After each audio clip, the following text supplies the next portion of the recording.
Alright, let's go.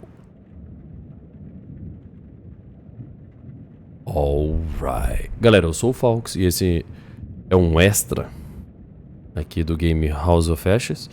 Lembrando que eu já finalizei o game, tá? Já dei meu depoimento aí sobre o que eu acho do game. Deu uma certa resumida aí no que a gente passou. E, enfim. O que eu quero mostrar pra vocês aqui é recursos bônus que foi desbloqueado pra gente finalizar o game, beleza? Eu acho que vai liberar mais coisas se eu jogar o game no modo difícil, sei lá. Né? Mas temos aqui, entrevista com Ashley Tisdale. A atriz que fez a Rachel, né? E a voz dela também. Então vamos ver aí. Vamos lá, curador, mostra pra nós.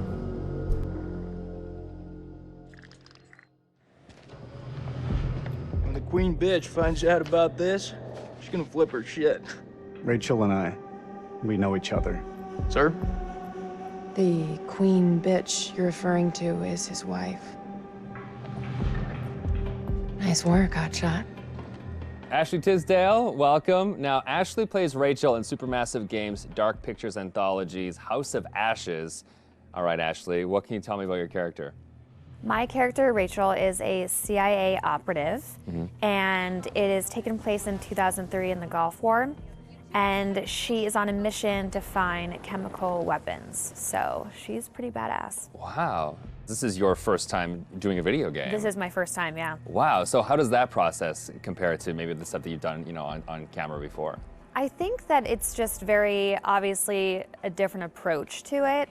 I do a lot of voiceover for animation series, so I would say it's more in line with that because you're in a studio all day and it's like you and the script and then also like some of the other characters, but it's just like kind of going through it really fast versus, one scene on a TV show or a movie could take like an hour to 2 hours. So you're constantly going through it. It's a really long process, but it's cool, it's different. You're wearing like heavy machinery on your head and it's like getting all of your facial expressions. So it's pretty crazy. You're gonna just be like completely like so muscular by the time you're done. Your neck will be. My neck is super strong. Yeah, the strongest neck ever now. Yeah. And how do you prepare for something like that? Then I feel like the script, it's not maybe necessarily you're preparing for particular scenes. Everything is so varied. Like, how do you really kind of get ready for it? I pretty much, obviously read the script beforehand, but I don't spend a lot of time on it like I would another script, like either with a movie or a TV, because it's the same thing of how I approach animations, is that I know when I'm here, I'm gonna be with the director and they're gonna have me do it like multiple different ways because there is multiple different directions the character can go. So if I were to fully prepare, I would maybe like put myself in this like, well, it's got to be this way, and I want to feel free to like be able to have them say, do it more sympathetic and do it more angry. And so I kind of don't fully prepare. I just know who the character is, and as long as I know the intention of what I'm saying, then I'm good. What is it? The guy who served me, I don't know. He was looking at me pretty strange. Probably doesn't get to see a woman like you around these parts very often. Especially one that's showered. With any series or film, there's just that one linear path for your character. Yeah. And with this, you have the option of There's living out many the different multiple. arcs. Yeah, how do you kind of keep it all straight or keep a continuity with your character through all that? Honestly, I don't even remember half of it. I think it's just obviously relying on the director, and the guys at Supermassive, they're just really great at knowing where we are in the storyline. And so it's just heavily trusting them. And then, just kind of knowing, that it's just gonna go. I can't, there's just so many different areas that it can go. And I could die in one of the things, and I could become a vampire. I can like live. It's just like, it's so crazy how opposite.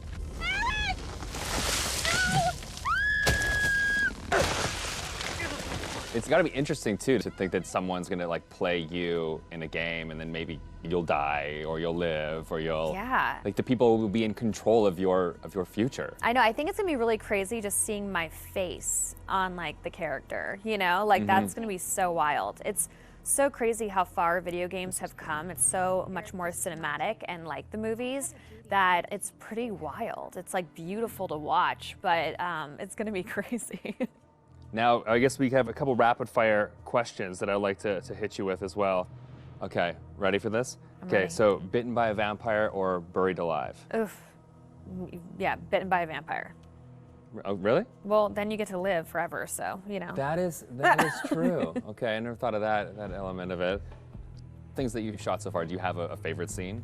I think my favorite scene would have to be probably early on between Rachel and her husband. It's a flashback, and it's them in the car, and it's a moment in time that kind of changes everything. And what I love about it is that it really shows who Rachel was and how it changed her to become who she is today. There's just so much happening in the game that it's just like a moment where it's just like really kind of stripped down and one-on-one, and I think it's a really beautiful scene. What is it? The guy who served me, I don't know, he was looking at me pretty strange. You know, my sole objective, Rach, is to make you happy. Doesn't matter where we are or what we're going through, I'll always put a smile on your face. See? I told you. So how do you get into that? Because I feel like, you know, it's sometimes it's such a sudden change from one scene to the next. So how do you kind of really get into that moment so quickly? I think how we've done it is that we would start off with the earlier stuff. So Okay. it's kind of like you're building to the bigger pieces. And yeah, usually the end of the day, we'll have like the biggest stuff, whether that's us like screaming and fighting, because it obviously drains us and our vocals. So, you know, they know to kind of like have us do the whole like action stuff at the very end of the day. They're breaking through the perimeter. You got any bright ideas? Now's the time.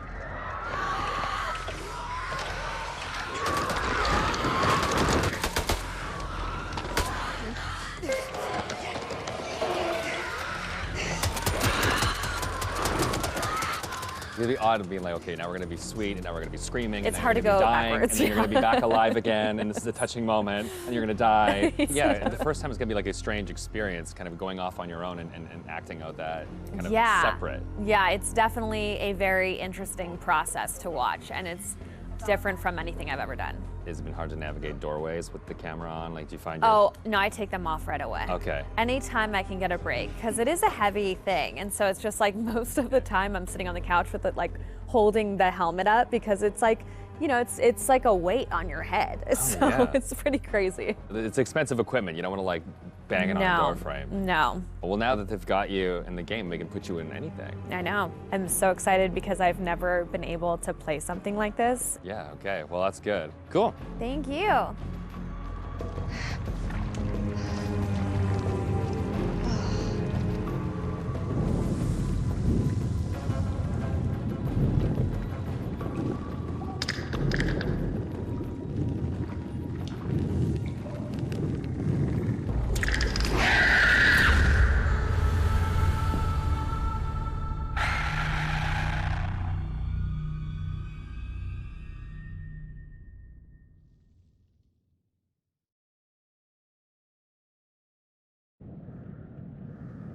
Obrigado, curador. Bom, galera, isso aí foi a entrevista com Ashley Tisdale, que interpretou a Rachel, né? A gente viu um pouco aí do que já comentei antes sobre a captura de facial, né, dos atores. E agora vamos entrevista com um criador de monstros. Assista um documentário curto sobre a elaboração das criaturas em House of FALXX. Beleza. Vamos aí.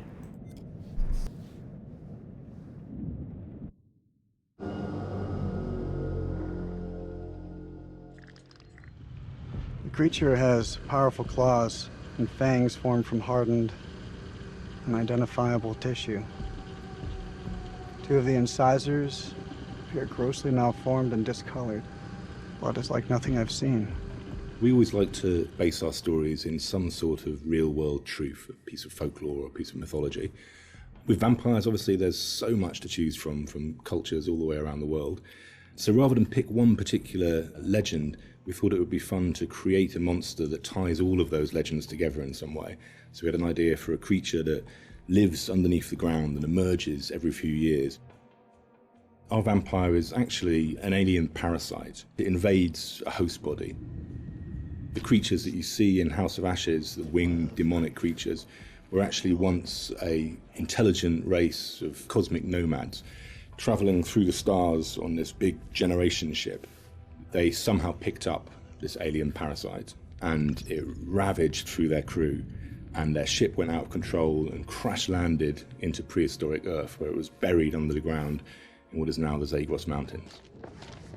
Being a parasite, this alien slug needs to find a host body, a living body or a recently dead one. Once it invades that body, it grows inside it, killing the host if host is still alive. And its tendrils reach out into the host's brain and hijack its central nervous system, sort of reanimating it. It then goes on the hunt for blood.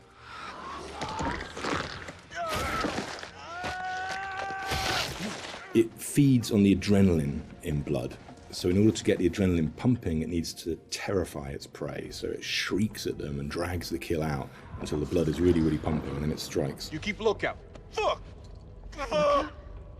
Look out for what? We wanted to show the viewer different forms of the creature and make them think that initially it's a demon, then they think that it's a vampire, and then finally the revelation that it's an alien.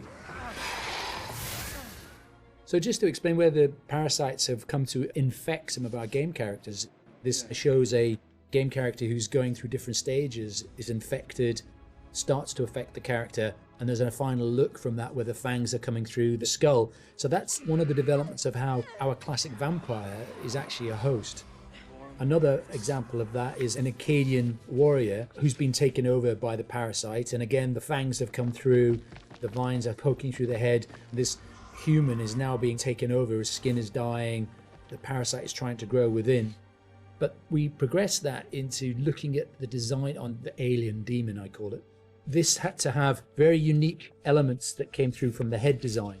So we've got a very animalistic head here, but also we've got the fangs. These fangs are coming from the parasite that's within, so the fangs are coming through. It's almost deforming the shape of the host. Oh, shit. The fuck happened to your teeth, buddy? We refined that further to what is our final head, where the ear is a part of the skull and it flexes open.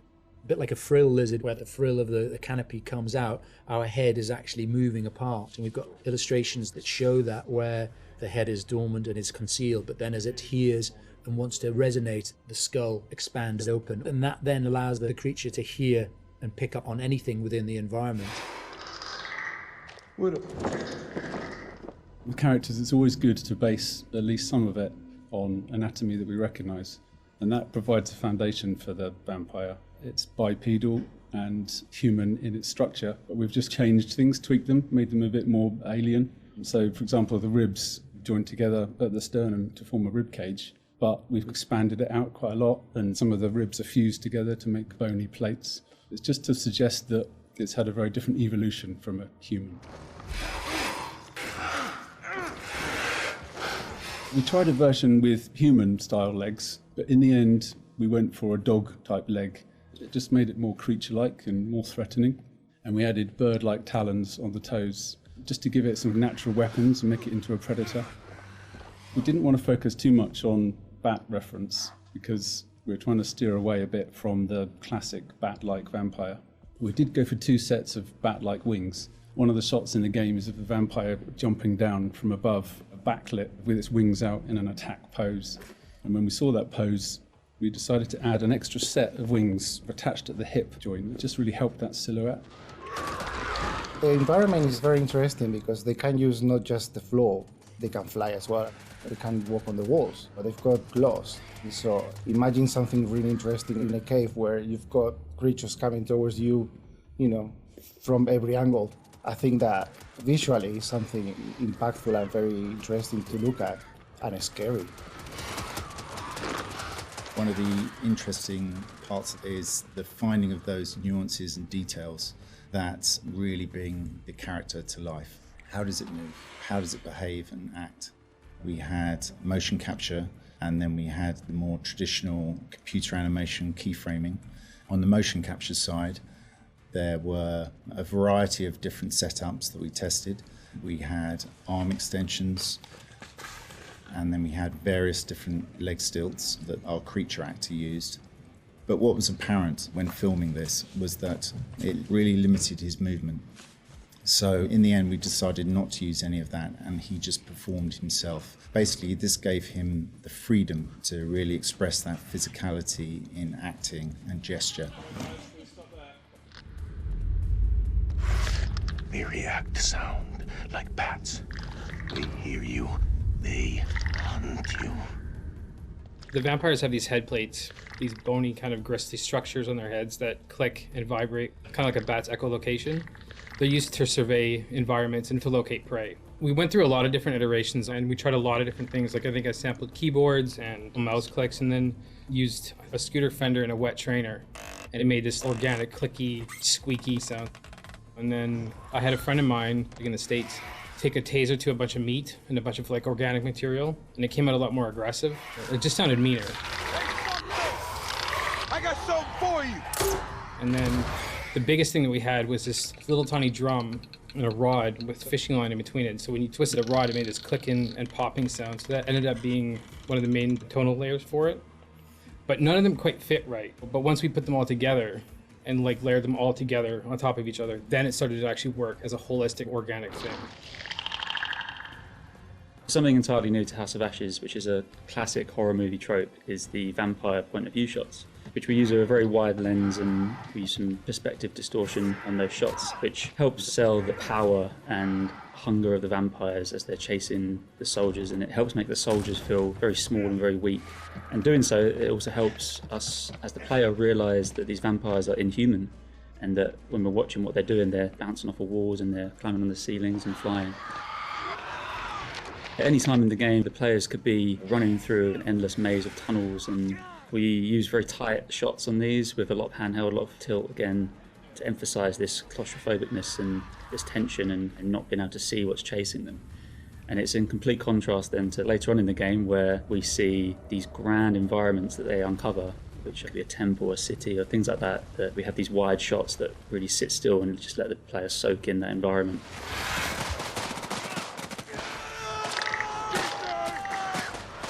This is the most complex creature that we have ever animated in the studio.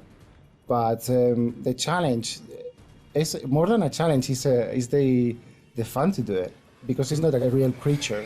You can push it in a way that you can use your imagination to make it more interesting. We're facing an enemy we know zero about. An enemy of unknown size from their home turf. Sucks to be us.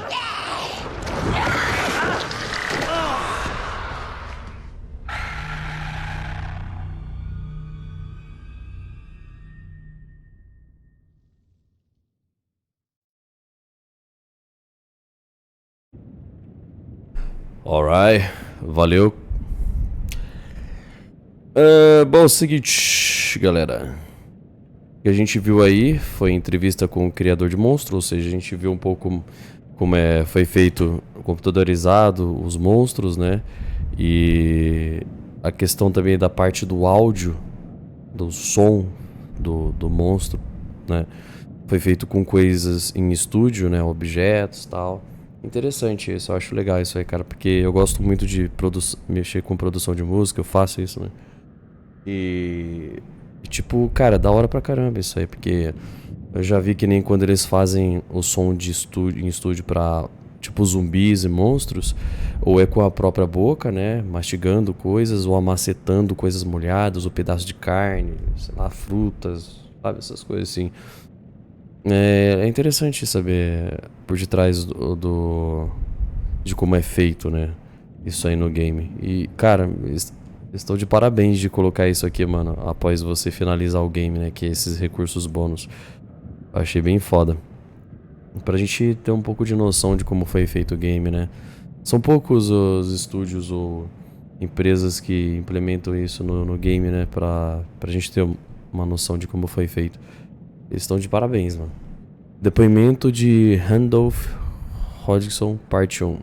Lembrando que o Randolph Hodgson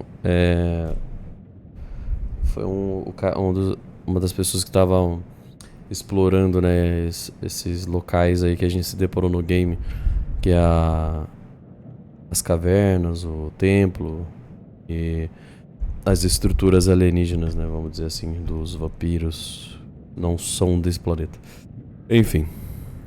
E uma outra coisa que eu quero lembrar aqui, sobre o que a gente acabou de ver, é legal a ideia deles, né, de criar um monstro assim. Lógico, o vampiro, ele é uma ideia já que existe. Só que eles não fizeram um vampiro igual os vampiros que... O clássico vampiro, né, que é uma pessoa com a cara pálida, um dente afiado, né, que se veste meio igual o Drácula, assim, com aquelas roupas sociais, né, tipo uns sobretudos e tal. E, enfim, gostei pra caramba da ideia deles, a criatividade também. Beleza, vamos aqui então, depoimento de Randolph. Assista a um diário gravado do arqueólogo Randolph Hodgson. Existe mesmo um Randolph Hodgson? Bom, bora ver.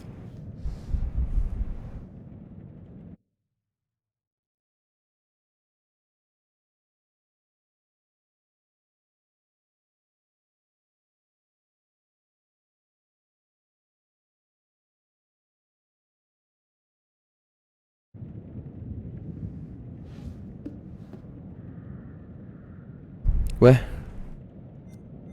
Será que tá... Precisa de conexão com a internet, é isso? Não entendi isso aí.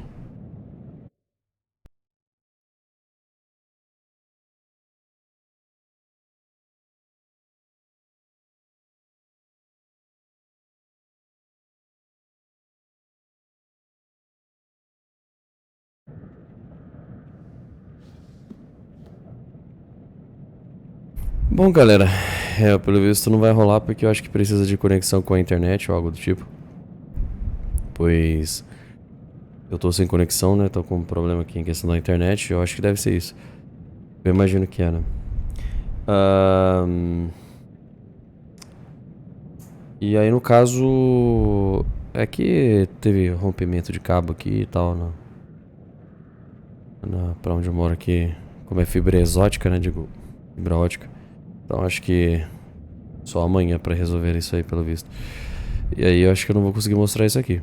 Mas eu vejo aí quando eu voltar e vejo se eu mostro essa parte aqui. Deixa eu ver esse outro aqui. Então deve ser isso, deve ser conexão.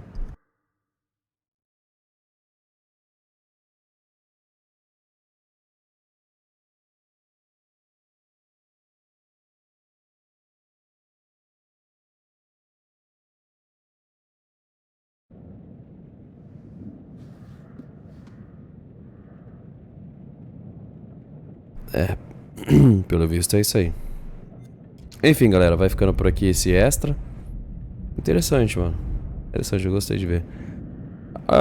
A questão, galera, eu não sei se eu vou jogar o game de novo. É só mostrar os colecionáveis aqui. Já que eu tô falando de extras, né? Só ficou faltando um desses esquemas que a gente acha, essas pedras, né? Que a gente, quando a gente se são premonições, né? Quando a gente clica nelas. Que a gente se depara no game aí. Só ficou faltando um. E, enfim. Segredos. Eu encontrei... ficou faltando... 1, 2, 3, 4... 1, 2, 3... 4, 5... Acho que uns 6. Os demais eu achei. Beleza. É isso. Então tá aí, galera. Vai ficando por aqui esse extra. E eu não sei se eu jogaria o game de novo aí pra fazer outras escolhas. Igual eu fiz com o Little Hope, né? Que é o game da franquia aí do Dark Pictures. Mas é isso. Vai ficando por aqui. Eu sou o FALXX. Esse foi só um extra aqui. E interessante. Gostei. E é isso. Valeu. Fui. Alright.